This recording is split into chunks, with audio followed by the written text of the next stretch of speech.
सुनिए। सुनावा। करके नई हर से आई थी बीटेक बलम, करके नई हर से आई थी बीटेक बलम, पर गई मैं गेहूं। हमारा जिंदगी में उथल पुथल किया है, बना के वीडियो वायरल किया है। हम कैसे भुलाएंगे जो कॉल किया है, बना के वीडियो वायरल। बनल बा बॉडी खेला कबड्डी राजा नहीं चाहिए गड्डी।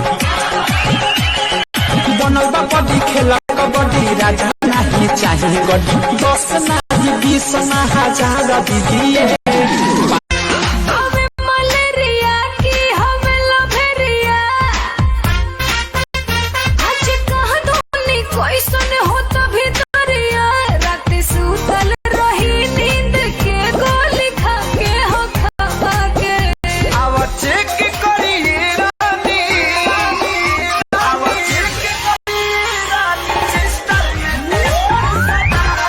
हम बनी गाँव में आ तू बाडू टाउन में, हम बनी गाँव में आ तू बाडू टाउन में, लागत जवानी कट जाए लॉकडाउन में।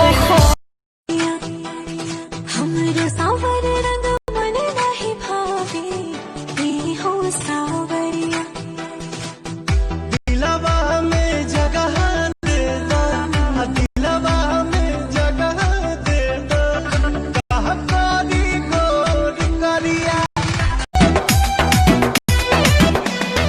तोहरा सिवाय और कोई भाता नहीं, और किसी का ख्याल आता नहीं। झूठी उफनता जीवानी पानी कैसे बहारा, डरता नहीं लागे न खरोच कहीं तहरा। हमर मान जोग मिलल बाड़े हो राजा जाने। हमरा महान जोग मिलल बाड़ुए हो। गरम गरम रोटी बेलौना को खियाएंगे, हर रोज दूध गरम महा के पियाएंगे। अपना राजा जी के बाजा में सुताएंगे। हर राजा नहीं हर में पढ़ानी लिखनी, पूजा पाठ करे के है नहीं सीखनी। लुगा धला धनी अपना कपार पर, लुगा धला धनी जो होता।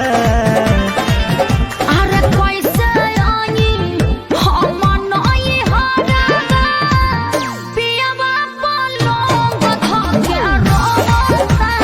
कैसे ट्रेलर हरा जाल पूरा फिल्म बाकी बा, एक रूसे निमन ओ अंतर के जगी बा। होई सारा पके देखो हम तो खोज मारब हो, अगला जइबू तू हो ऐसन पर। देखा बरसाता बरखा के पानी, दोनों जानी के भीगे जवा।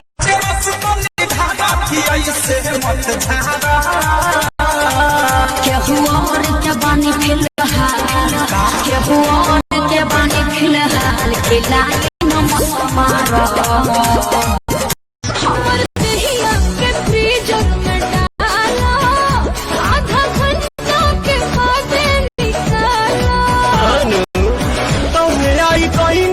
भाभी भाभी कह के है फायदा उठाया। काजल बस तू नाम बता। मेरे को क्या पता। मेरे मलिया के गलिया पर रंग साला को लगा। जींस छोड़ के